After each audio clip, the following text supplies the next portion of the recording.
Oh, that was my phone. Scared me. I didn't know what it was. I'm just like, I'm sorry. Mayor Pro Tem's wanting to get things going. Let's go. Somebody Bang call the Billy. gavel and get it going. She's ready. You ready? Here we go. Official. Goldfish. Regular meeting of Washington, Missouri City Council, Monday, September 22nd, 2025, 7 p.m. Fair, Here. Briggs, Here. Coulter, Here. Heidrich, Holtmeyer, Here. Petke, Here. Hepsel, Here. Solenstruck. Please rise for pledge of allegiance.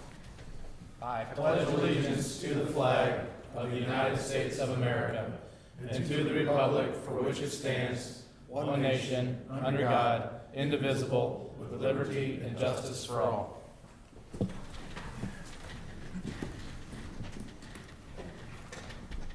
Will all the council members answer if they have or have not read the minutes of the council meeting dated September 2nd, 2025? Fair, Yes. Briggs, Yes. Coulter, Yes. Holtmeyer, Aye.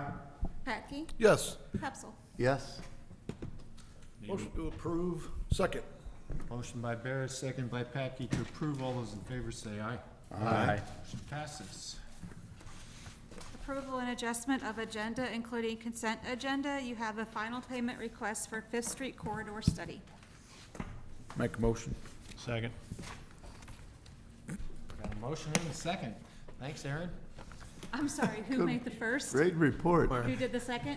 He wasn't prepared to report. Joe and Mike? Thank you. Okay, for the motion, all those in favor say aye. Aye. Motion approved. Thank you. Priority items, Washington Fire Department officers. I guess this is me. Pursuant to the aforementioned ordinance, I'm forwarding you for your review the names of the officers selected by the membership to serve the Washington Fire Department through July of 2026. And the ordinance number, if it matters, is 17-11667. Fire Chief Tim Frankenberg, Assistant Chief Mark Scornia, Deputy Chief of Support Mike Holtmeyer, Deputy Chief of Administration Louis Buzz Eckelkamp III. Fire company membership stands at 72, with recruitment a constant priority. If you have any additional questions, feel free to contact him. And he is here tonight, I believe. Yes. Request a motion. Motion to approve. Second. Motion by Patke, second by Coulter to approve. All those in favor say aye. Aye. Thank you, guys. We're here, Tim. Mayor's presentations, appointments, and reappointments. Board of Adjustment appointment. Dear council members, I herewith submit for your approval the following for appointment to the Board of Adjustment. Laurie Struberg, term expiring September 2030, to move up from, she was an alternate member, and now she will be a permanent member with your approval tonight, you guys. Motion to approve. Second. Motion by Patke, second by Coulter to approve. All those in favor say aye. Aye. Motion passes. Police Department appointment.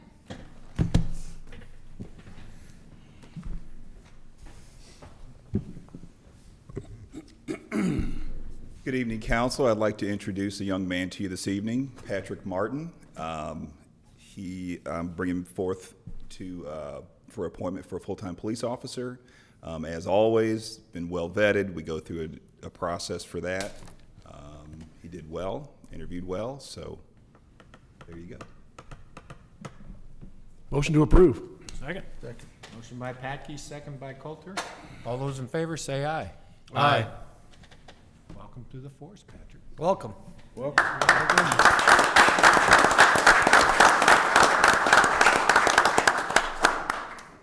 Police Department reappointment. So this evening also we have one reappointment, Officer Brendan McMillan. He continues to perform outstandingly, and I recommend him for reappointment. Motion to approve. Second. Motion by Patke, second by Coulter to approve Brendan McMillan. All those in favor say aye. Aye. Motion passes. Thank you, Jim. Washington Area Highway Transportation Committee appointment. I herewith submit for your approval the following for appointment to the Washington Area Highway Transportation Committee. Mark Wessels, term ending July of 2027. And he's, I'm asking yes, for you guys' approval because Tim Brinker moved up to whatever, Greater STL. thank you, to Greater STL, and then we need somebody. There may be a requirement, we're looking into it, that we need somebody from the Franklin County on that committee. And we'll get more to you later on when we find out one way or the other. But for now, if you guys could vote for Mark Wessels, please. Make a motion. Second. Motion by Pepzel, second by Patke to approve Mark. All those in favor say aye. Aye. Motion passes. Thank you. Public hearings, rezoning 512 and 514 West Second Street. All right, so we are looking at a rezoning of a piece of property on Second Street. The applicant is wanting to do a zero lot line, single-family attached dwelling. We've had a number of these in the area, and they're wanting to have a single-family attached home here. Haven't heard really anything from the public, so yeah. This is the part of the process we always go through with our code. If they want to go ahead and create individual lots, they have to go through this. So there's several items on your agenda tonight. The first is the public hearing.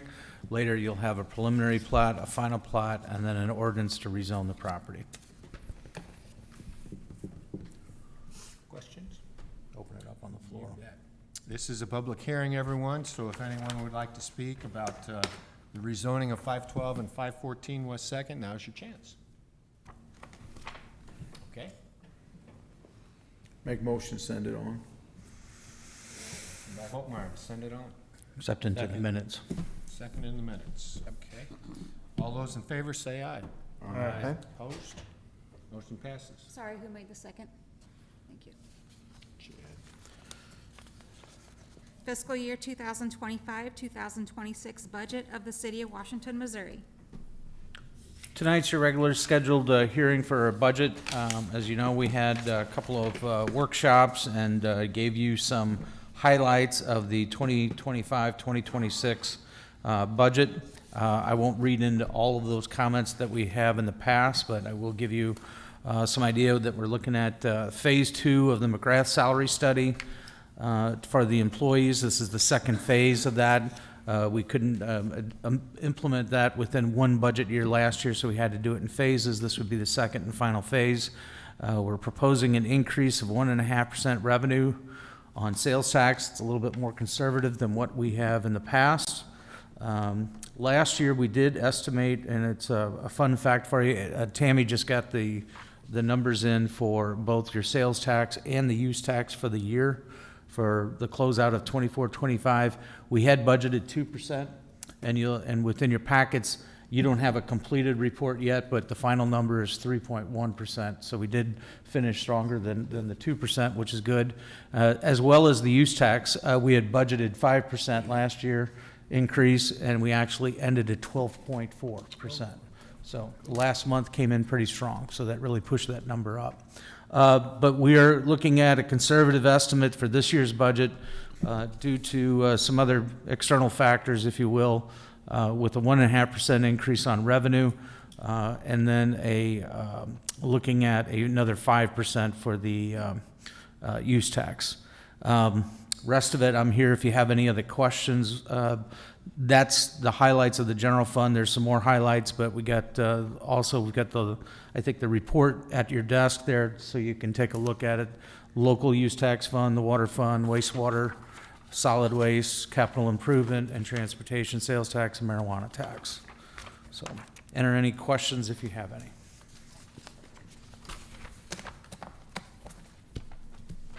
Guys, if no questions, I'm going to open it up to the public.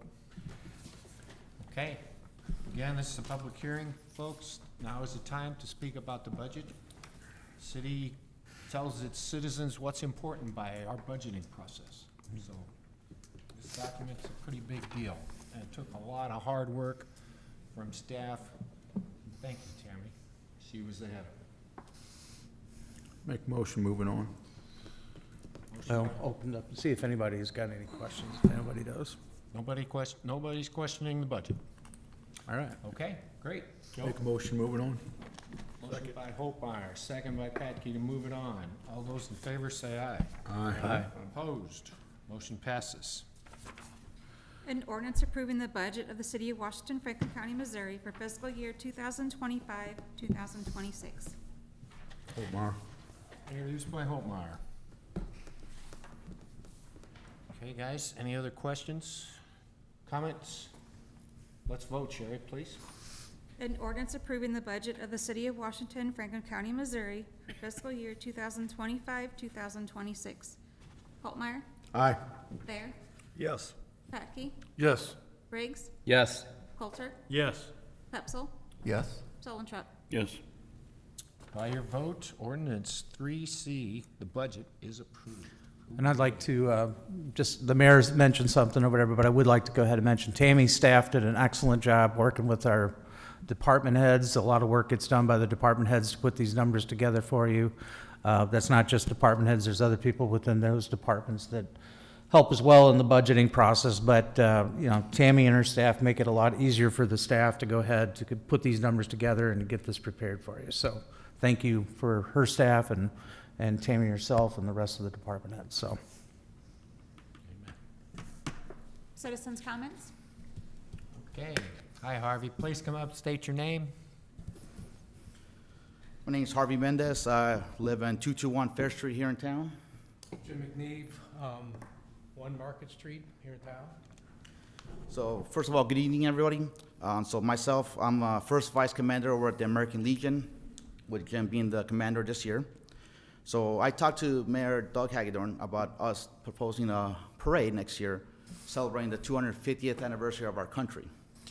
After talking to the mayor, he said nobody else has anything planned. So we said, go ahead and go for it. So again, the American Legion and the VFW are joining forces to make this happen next year, June 27th, which is a week before 4th of July. So I'm coming up here to ask if the city is willing to help us out with making this parade happen. Again, the Legion and the VFW are joining forces with other legions and VFWs in the area to make this parade happen. To me, this is a big deal. It's 250 years of us being a country. You know, I feel bigger an American than most people in here. The reason I say that, you know, coming from a family of immigrants, being in our armed forces, just being a big volunteer, just providing my time for everybody, being unselfish. To me, this is gonna be a big deal. You know, and hopefully it's a big deal to a lot of you guys up here and to the citizens of this town. And again, I reference what the mayor told me when I talked to him. He said, Washington, Missouri loves parades. The mayor loves parades. This is a great idea. So, again, we're just here to tell everybody what's going on. In the next couple months, we're getting, you know, some people together, getting some planning, getting the routes proposed, bringing those ideas to you, the city council itself, seeing if you guys approve the routes, don't approve them, you know, et cetera, kind of work from there. So, just pretty much coming up here, letting everyone know that we're gonna work with you guys, and you work with us, so. Great idea. Harvey, I would only ask that you just work, our emergency management director, our fire chief, police chief, and his staff, go ahead and work with that. Typically, at those parades, and we expect this to be a larger than normal parade based on the 250th. So with that, I mean, we've got a traffic committee that looks at those things, so any of those resources that you need from us to help you plan that route, give you the best ideas, like I said, obviously, we've got a little bit of experience. It's a great idea. Thanks, guys. Thank you. Thank you. Thank you. Questions, comments? Not yet. Not yet. Well, thank you so much for your time, and I really appreciate it, guys. Thank you. Thanks, Harvey. Any other citizens' comments? That was a good one. Okay. Report of department heads, food trucks, and vending districts. All right, so the last council workshop, we had some discussion about this matter, and we said we'd come back to you with some updates. So as some of you, as you may know, these are our current regulations as they may stand for food trucks within the public right-of-way or on city-owned property in the downtown vending district. And everything that is outside of the blue buffer there, the light blue buffer there, is that's where food trucks are allowed to operate currently with a mobile food truck permit. Doing some speaking with Darren and kind of looking at what would be best administratively. We've got a couple of other maps here. In theory, if we were to bring down this buffer to 100 feet, the area outside of the light blue buffer would be where food trucks would be able to operate. And then got this buffer, or this map, which shows changing the 200 feet buffer to a 50-foot buffer. So I've included a memo in the packet, kind of explaining all this, that, you know, the property line is the easiest from restaurants is the easiest to administer. And I'm happy to answer any questions. Yeah, a thing to follow up with Aaron's comments is that if you'll remember our discussion, I think there was some, Mark told you at that point that basically any restaurant could be anything that serves any type of food. May not be what you typically think of as a restaurant, but anything that virtually sells food. So rather than try to determine the definition of a restaurant, which can get very difficult, it was easier just to go ahead and look at, do we change the buffers if we want to.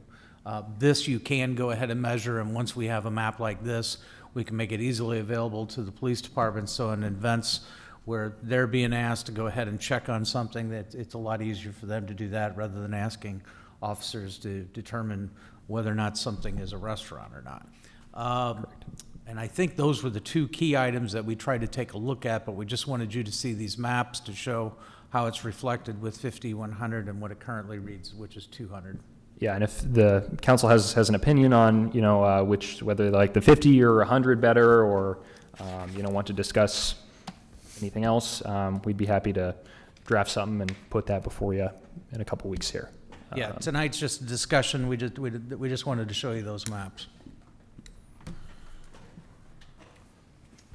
Comments? I guess I've looked into this a little bit and was actually in Columbia last weekend. Food truck parked in front of a business, 25 to 50 feet away, like we had talked about, and that basically blocks their front door as you get that close. We've looked at this in 2023, went through a rigorous process through planning and zoning and through the council, and established 200 feet in an effort not to deter from our downtown restaurants and businesses. And we established 200 feet. I realize that it doesn't give a whole lot of space for food trucks, but we established that 200-foot buffer for that reason. So they wouldn't be right next to those establishments, those brick and mortar buildings who are here, pay real estate taxes, pay sales tax every day of the year. And my opinion is we leave it at 200 feet. If there's a place for a food truck, there's places when we have a festival, there's places outside of the downtown district if we need it. If we needed to have a food truck to keep up on the food business, then we could go somewhere else. I just think we need to protect our downtown businesses more so than we need to change an ordinance to allow a food truck somewhere else to park. That's just my opinion. Thank you. And we did not include the maps for out at the fair, or out the park area, because it really doesn't apply. You don't have anything out there that's, you know, within 200 feet. I mean, you get most of the park, so this has much more of an effect than at the second map.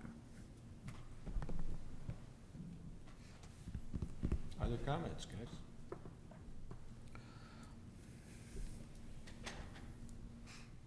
Okay. I guess, means everybody likes the 200 feet. I like the 200 feet. Okay. Sounds good. All right. We can continue, like I said, we don't have to do anything to change the ordinance. Everything in place in the ordinances still stands. Yes, we could go. I mean, it's up to you. So, my name's Josh McDowell. I'm here on behalf of my wife, which owns Tribal Crunch. But if the city's gonna take that stance, then we would like respectfully request that at least half of our permit fee was refunded, right? Because that's over half of the space we had planned to use. We had a plan, because in the wintertime, getting in and out of that boat ramp area is not, and it's probably not gonna be busy anyway, was our assumption we would be somewhere up in the downtown area, selling hot chocolate and things like that, and now we cannot do that, right? So, and like I said in the last meeting, I do agree that you don't want people parking in front of a business, and even at 25 feet, if you were to reduce it to that, it still keeps food trucks off of Main Street. But I don't think it's rational to say that somebody's on Main Street, there's no one on the next street over, but you can't park there. Like, that's effectively what 200 feet does. It locks everyone out from everything, and it's bad for Washington, it's bad for Washington residents, it strips them away of having things that they couldn't necessarily, they could otherwise have, right? But again, and then the off the four corners of the lot is also not rational to me. They're not doing business in the back alley, right?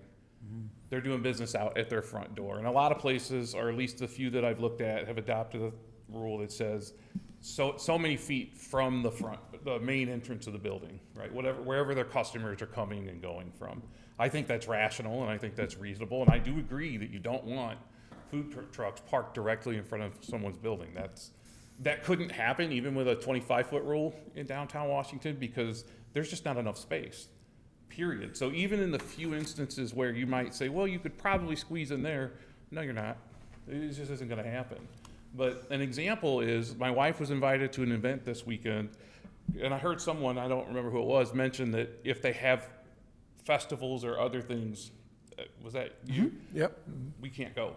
There is nothing in the ordinance that allows us to be there, right? So if she wants to go to this event this weekend that the YMCA is putting on, and she can't go unless she finds private property to sit on. Even though she's been invited, she can't go, based on the way it's read today.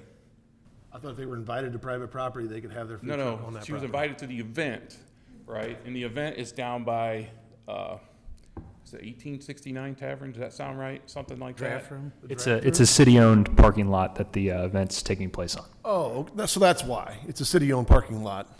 Right, but. It's she within still the can't- 200 feet. Right. Yeah, she still can't attend any festivals or events that is the case. And I want to make sure that's clear and understood, that it's not true that if Washington has an event or a festival of any kind, that a food truck vendor can come and participate that event, invited or not, right? Unless they're on private property, which, again, in my opinion, it's bad for Washington residents. It strips them of their choice, to have other options available to them. Were you presented a map like this when you asked for your permit? Absolutely not. We were presented with a map that had a few dots on it. They said you have to stay 200 feet away from these buildings. When we tried to show up where we thought we could sit, we were told the map was fluid.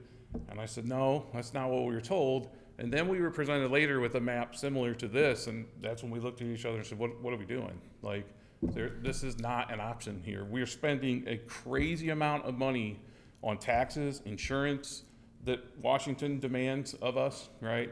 And we're not able to go where we thought we were able to go. So did you buy the yearly permit?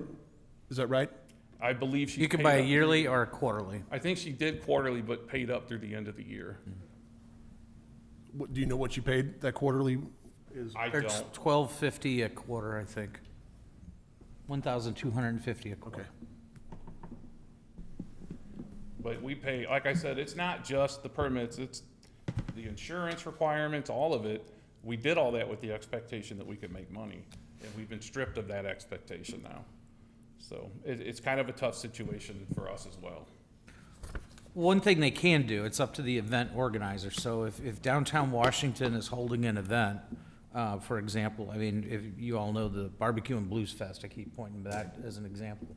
There was a barbecue truck that was down there on the lot at Main and. There were several. Yeah, there was not just one, you're right, there were several.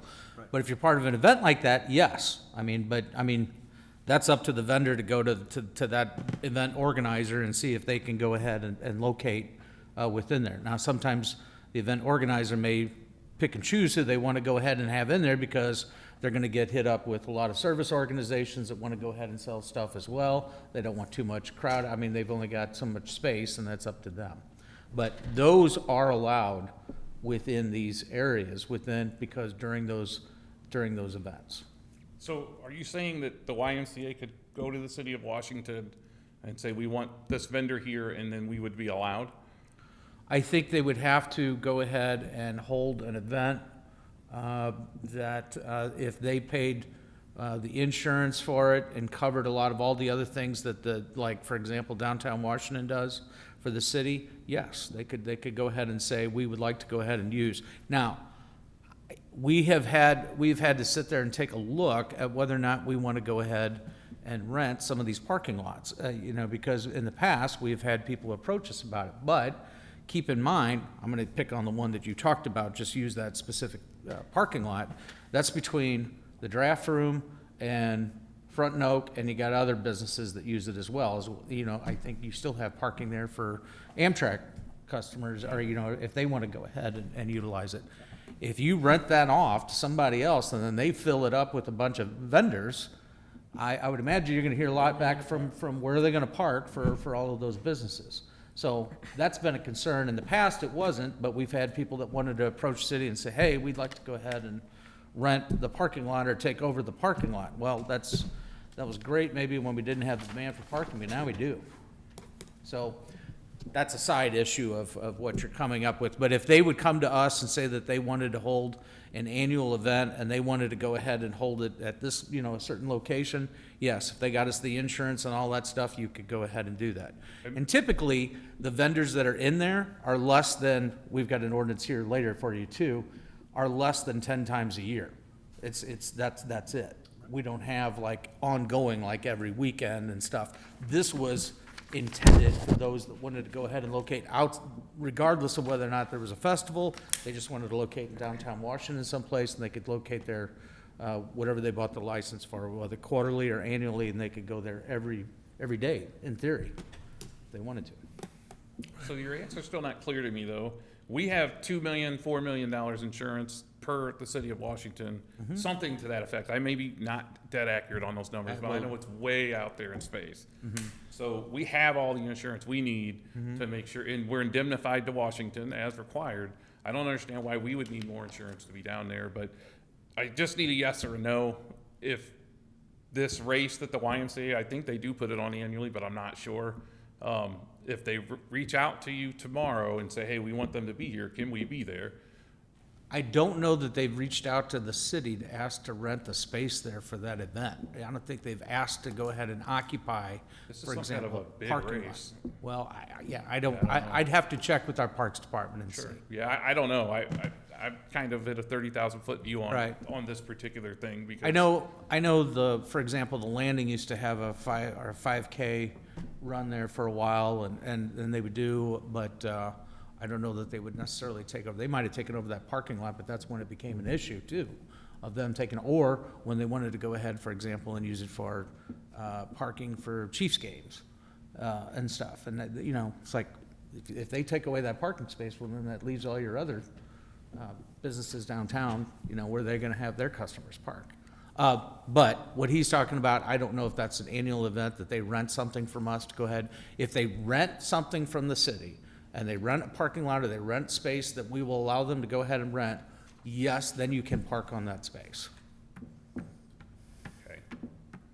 And I think this event they're talking about is gonna be a run, and I think it's gonna be in the morning, and I think it's gonna be over by 11 or 12 o'clock, and so, in this case, maybe we can make a, Yeah, if it's only an hour and a half, they probably don't run anything from us and they just, have it there. yeah, I'm thinking that's what's happening. I'm sure it is. I don't have anything further. Does anybody have any questions for me? Comments? Again, we just had a discussion tonight, so that's all we needed. All right, thank you for your time. Thank you.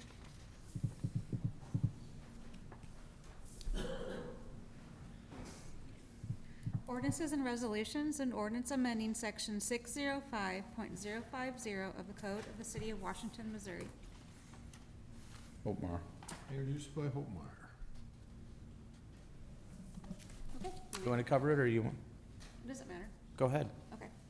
So, well, good evening. So in your packet tonight is an ordinance to, amend section 605.050 pertaining to non-equity of, license requirements. So keep in mind, we were just talking about the ordinance that, what Tribal Crunch was referring to, back on May 1st, 2023 is actually when this ordinance was, approved. And specifically, section 650.030 of the permit allows mobile food vendors to fill out an application to obtain a permit from the city to, then approved vending district, obtain a city license through us, and then get the necessary, food permits from the, health department. So in doing so, there was some confusion, and it wasn't the intent of the ordinance to require all of the mobile food vendors to obtain a business license under that requirement. So for example, we'll talk about the, barbecue Blues Fest. They would sell their barbecue, at the Blues Fest, or July 4th over at the VFW.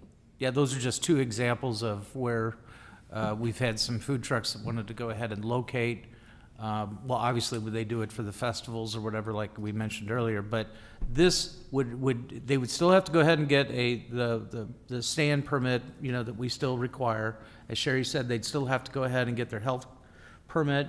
We just would not require a business license Correct. for that. So This is for 10 days or less in a year. we ran this by Mark. He said it was okay. And so we would like to amend the ordinance, exempting all of the just the mobile food vendors from getting the business license. However, they would still have to go ahead and get, health department and the fire department's approval and the inspections. So we're just asking for approval. And again, only those that use it less than 10 times a year. It has to be less than 10 times a year, Correct. yes. If they do that, it's considered permanent. Yes. if They it's don't, more they- than they're 10 not times- required to get a commercial license. If it's more than 10 times a year, then it has to be a special use permit. Oh, right. Can I comment on that? You certainly may. I'm sorry, but we've actually talked about this before. And I'm not stating anyone's not telling the truth, but I want to say what we were told, right? And what we were told is if we get that 10-day permit, we can just get them over and over and over and bounce around to different locations. That is correct. So that is correct. That would be a roadside stand permit. You would have to go, like if you wanted to do, I'm just gonna use Penny's, for example. If you wanted to go ahead and have a food truck over at Penny's, you would have to get, a note from them, from the property owner saying that it's okay. And then you would have to come to the city to get the roadside stand permit. And that is good, that roadside stand permit, just for Penny's, would be good for 10 days, for 10 times out of the calendar year. So Correct. once those 10 days are up, then you're done, then you'd have to go somewhere Okay, else. that's not, okay, and I'm just asking for clarification, because that's not the way we interpreted what we were told, but that makes a little more sense. So that means that 10-day permit, we couldn't go back to Penny's for 10 days in that calendar year, is that fair? You could only go to Penny's You 10 could, there's another process, though, you have to go through in Right, order but to I'm do saying we that. couldn't get another 10-day permit No. to go back to Correct. Penny's. That, all right, that's all I want to know, thank you.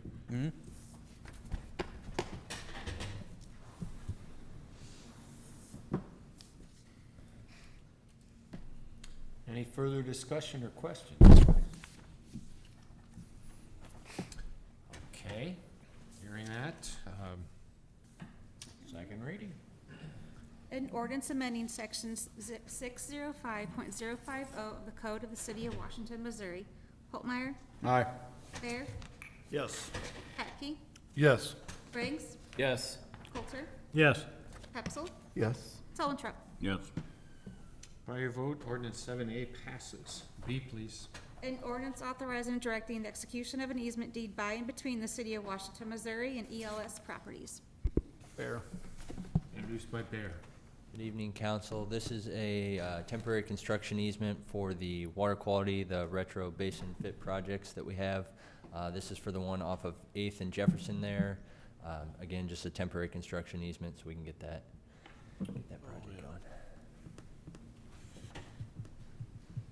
The hashed area on the exhibit? Yes, yes, so it's at the very end of the property there. And as you can see, to the east there is where the basin will be on the city property, so. Oh, up there. Yeah, on the left side, I'm looking on the at the map top, and you can it's see in the the hashed area. I It's just a got you. small area that we'll need to get in there and do a little bit of grading. Questions? Second reading. An ordinance authorizing and directing the execution of an easement deed by and between the city of Washington, Missouri and ELS Properties. Holtmeyer, Aye. Bear, Yes. Patke, Yes. Briggs, Yes. Coulter, Yes. Hepsel, Yes. Solentrop. Yes. By your vote, ordinance 7B passes. C, please. An ordinance authorizing and directing the execution of an easement deed by and between the city of Washington, Missouri and the Villas at River Crossing Homeowners Association. Patke. Introduced by Patke. And this is for the basin off of High Street there, across from Napa. It's a permanent easement where the outlet of the pipe is. Put some riprap, large rock down there, kind of help with the erosion at the outfall there, and then we would maintain that area afterwards, so. Charles, I don't know if you know the answer to this question, but we can look it up. It says Common Ground 5, where that's coming out of. Yep. Is that whole, is that all of that area just common ground and not allowed to go ahead and be developed on, or can they develop that at a later date? Do you know that? I don't know if I know that answer. I mean, Okay, it's set that's up as fine. common ground, Okay. and there's already an existing utility easement that's, Right. I can't tell how wide that is, but it takes up most of Oh, the that, property. yeah, it's so I 25 don't- foot wide, stormwater control. I don't know that they'd have enough room to Yeah, they probably build don't. anything on there afterwards, so. Okay. Well, this would encroach on even further. Yeah, so. it would be tough. Maybe it's so. intended to be that way permanently. Yeah, I mean, it's just a, creek running through there essentially, so. Okay. And the plan is, we're gonna go out this fall, advertise bids for this High Street detention basin, build it this winter, and then next year we'll look at the Jefferson one, so. No further questions, guys? Second reading. An ordinance authorizing and directing the execution of an easement deed by and between the city of Washington, Missouri and the Villas at River Crossing Homeowners Association. Holtmeyer, Aye. Bear, Yes. Patke, Yes. Briggs, Yes. Coulter, Yes. Hepsel, Yes. Solentrop. Yes. By your vote, ordinance 7C passes. D, please. An ordinance authorizing and directing the execution of an airport infrastructure grant agreement by and between the city of Washington, Missouri and the Missouri Highways and Transportation Commission. Omar. Introduced by Holtmeyer. So this ordinance and the next one were grant approvals we've been waiting on from FAA and MoDOT. This one is actually for the taxiway repairs that we did last year, but we finally got the official approval, and it actually came in better than the 90-10 split. We were able to get 95.5%, so the city's portion's only 5% of this. And the repairs were around $57,000, so we'll pay 5% of it. Did that just happen, or did you reapply to get 95? There was some special thing with FAA right now for grant approvals that they were giving an additional percentage to get them from 10 to 5. So it just worked out that waiting on this one and for the runway extension that we were able to. They're two lock. separate projects, but Yeah. I mean, just to make sure, but this, Just based they, on the timing, they had some additional Our- funds and they were able to overfund them essentially. our so. consultant that you'll be voting on the next ordinance, CMT, were the ones that brought it to our attention that attention, additional funds were available. So, helps. It's phenomenal, yeah. Yes. Questions, discussions? This was that buckling that was taking place from the Yeah, heat? last year in the heat, Yeah. taxiway buckled and we had to get in there and repair it, so. Second reading, please. An ordinance authorizing and directing the execution of an airport infrastructure grant agreement by and between the city of Washington, Missouri and the Missouri Highways and Transportation Commission. Holtmeyer, Aye. Bear, Yes. Patke, Yes. Briggs, Yes. Coulter, Yes. Hepsel, Yes. Solentrop. By your vote, ordinance 7D passes. E, please. An ordinance authorizing and directing the execution of a state block grant agreement by and between the city of Washington, Missouri and the Missouri Highways and Transportation Commission. Patke. Introduced by Patke. And again, this for the runway extension project. The total grant is for a little over 3 million, and we were able to get the same deal there. So the city portion is 5%, so that's just around 150,000 that we'll be paying for that project. A lot of paperwork. Nice. A little bit of time, but Maybe we should have Charles run another department in the city. like Darren said, CMT's been doing a really good job in helping us with this, so Yeah, they get a lot of they credit should, with they this. take a lot of credit for that, so. We're trying to give you the credit, Charles. I appreciate that. Wow. Second This, I mean, I'm sorry, but this is the Representative Lutkemeyer should be Amen. commended for this because he's the one that included it in the omnibus bill for us to go ahead and get this improvements done to the thing. So if you want some credit to go around, even though it's no longer our district, he put that in before redistricting, so. That's good information, too. Now second reading.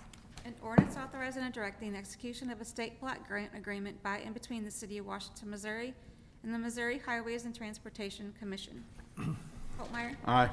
Bear. Yes. Patke. Yes. Briggs. Yes. Coulter. Yes. Pepsel. Yes. Sellentrop. Yes. By your vote, ordinance 7E passes. F, please. An ordinance authorizing and directing the execution of a supplemental agreement by or with Crawford, Murphy, and Tilley, Inc. for professional services for the Washington Regional Airport Runway Extension Project. Holtmeyer. Introduced by Holtmeyer. So we already had CMT on for design, so this supplemental includes a little additional design services, 15,000 for staging and phasing to make sure we keep the runway open while we're doing the project, 300,000 for the construction, engineering, inspection, the management of the construction project, and then these special services at the end of the project, they have to come in, do a full survey, and meet these FAA requirements based on from doing the extension project. So in total, it's about 418,000, and this is all part of the grant, so we'll only pay 5% of that. So. No questions. Second reading again. An ordinance authorizing and directing the execution of a supplemental agreement with Crawford, Murphy, and Tilley, Inc. for professional services for the Washington Regional Airport Runway Extension Project. Holtmeyer. Aye. Mayor. Yes. Patke. Yes. Briggs. Yes. Coulter. Yes. Pepsel. Yes. Sellentrop. By your vote, ordinance 7F passes. Before I ask for G, can the mayor introduce an ordinance? Now you're asking me a question. We don't have our attorney here tonight, so I'm sorry. I don't know if you Yeah, can. I don't think you can. All right. Sorry. G, please. Let the record know you tried. Yes. An ordinance authorizing and directing the execution of a contract agreement with KJ Understall Construction Co. for extending runway 33 and taxiway A for the Washington Regional Airport Runway Extension Project. Patke. Introduced by Patke. And finally, this is for the actual construction of the runway extension. We had two bidders, KJU and Bloomsdale. KJU was significantly lower bid at just over $2 million, which was under the estimate, which is good, and keeps us on budget for the grant reimbursement. So, I would like to thank KJU for allowing, or at least, we had been waiting for FAA to go ahead and authorize these funds. Took longer than what we received these bids, and I think the bids were good for 120 days. They extended their bid for an additional 30 days at no cost based upon, for us waiting for the FAA approval. We couldn't really go forward and sign anything or let KJU move forward with it unless we received these funds, and so they were good to let us know that they'd give us those same bids for an additional 30 days, so they we are appreciate planning them on working. constructing it this fall still Yeah, so. for the winter. Kudos to KJU. Further discussion? Second reading. An ordinance authorizing and directing the execution of a contract agreement with KJ Understall Construction Co. for extending runway 33 and taxiway A for the Washington Regional Airport Runway Extension Project. Holtmeyer. Aye. Bear. Yes. Patke. Yes. Briggs. Yes. Coulter. Yes. Pepsel. Yes. Sellentrop. Yes. Thank you, guys. By your vote, 7G passes. Commission, Committee, and Board reports. Preliminary plat approval, 100 West 10th Street. All right, so these next couple items are about a property off West 10th Street, kind of an old industrial outfit. The applicant is wanting to rehab the building. I think I believe they're still looking for a tenant. The property, the corner of the property currently runs through another parcel here. And I was not here at the time, but we recommended that they, consolidate these two lots because they had ownership. And so the red that you see here is the former boundary line. So they're asking to consolidate these two lots. So the red line would be removed, just making the lot larger. Correct. Mm-hmm. This is the old Powell's building down there on 10th Street. So The red light is there. encouraged to see development going on towards that. Yeah, anything down there. Questions? Make a motion to accept. Second.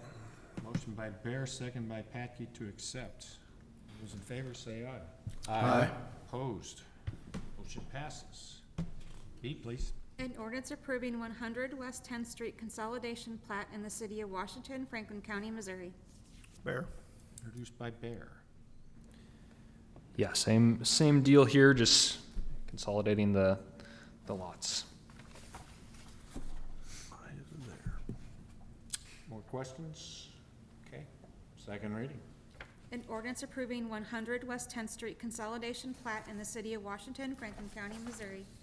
Holtmeyer? Aye. Bear? Yes. Patke? Yes.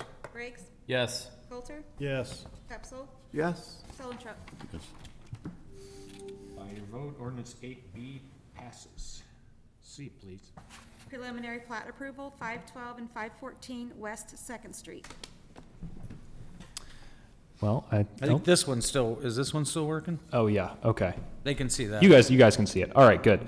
So this is the public hearing earlier, 0 lot line subdivision for R1C.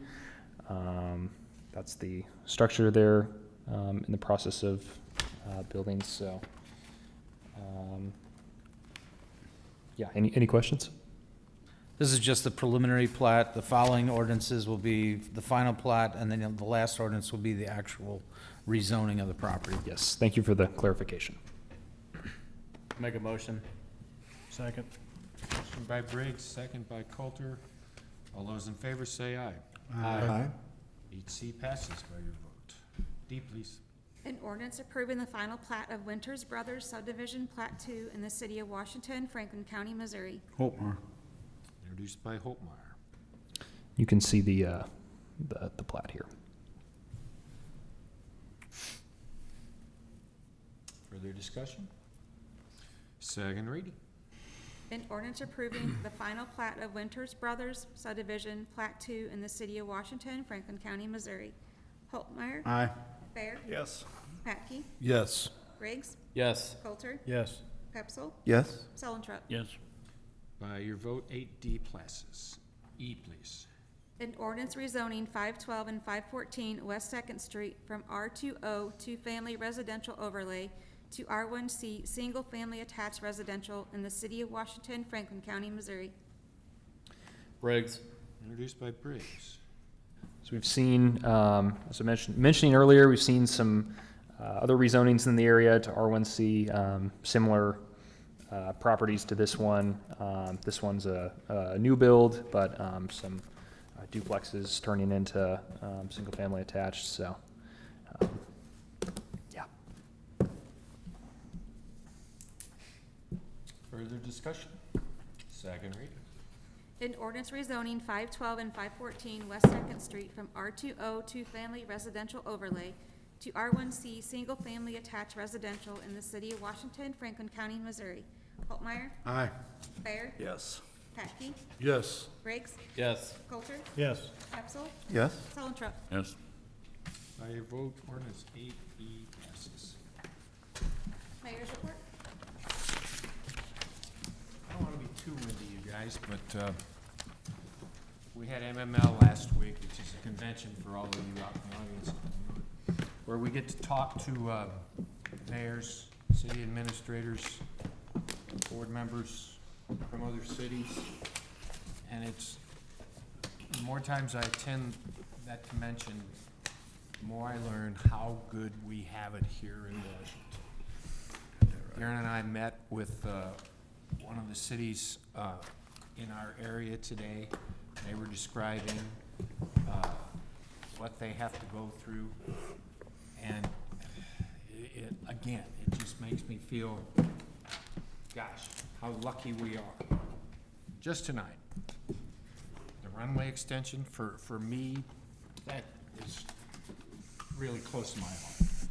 We got the sales tax and the use tax forecast and actual, it just, that blows me away. And what we got, not just our runway extension, but Jefferson Street, all the other projects that we're using to fix up our infrastructure here, a lot of them are done through the grant process. Yeah, it takes a little longer, but the hard work that staff and other people, and this guy sitting next to me, have done for the last 3, 4, 5 years or whatever, are coming, we're seeing the results of that. And we're growing, yeah, we're growing, but we want to be able to grow right, grow correctly, grow smartly. I think we're doing that. We're ready for roads when these next, what is it, 200 units in the coming year come online, in addition to the 200 at least that we've had in the last year or so. So, folks, we're growing, we're doing it the right way, and it's really cool to see, especially compared to our contemporary cities. That's all I have. City Administrator's report. So the Sales Tax Renewal Committee met last Friday, the 12th? Was not last Friday?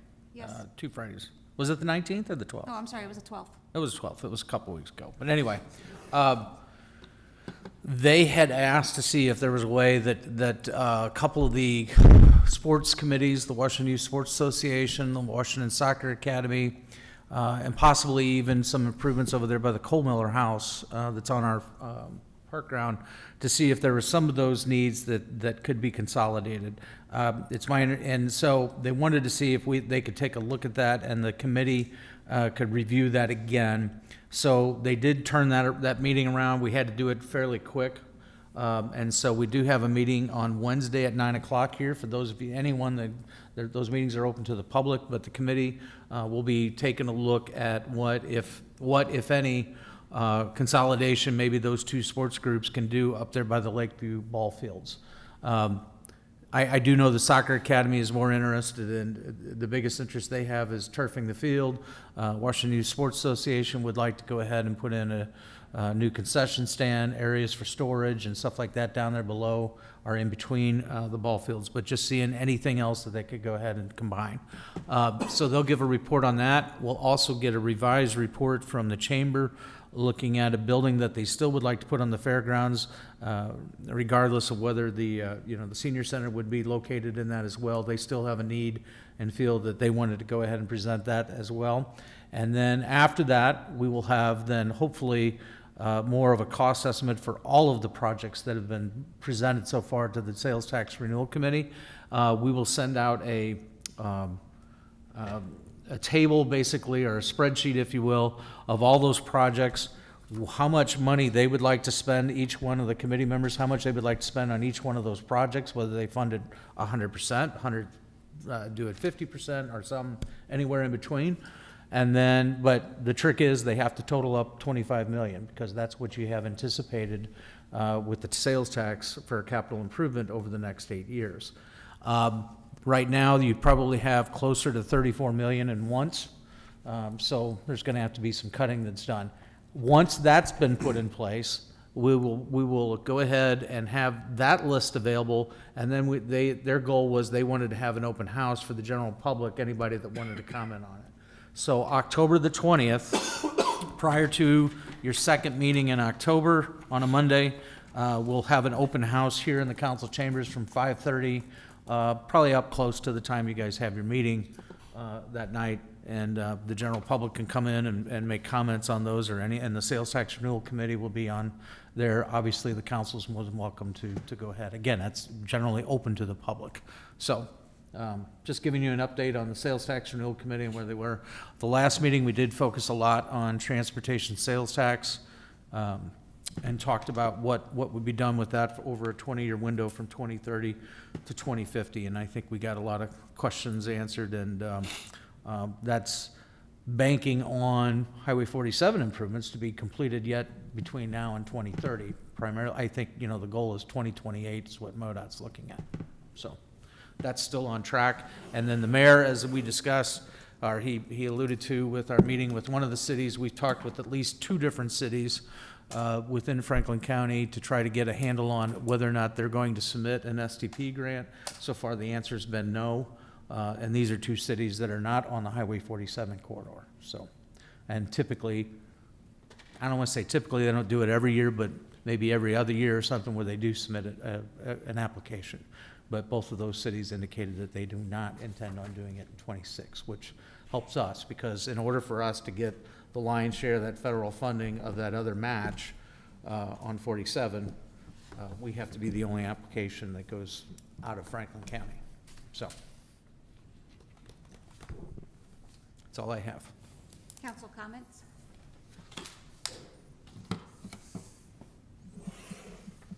Motion to adjourn, please. So moved.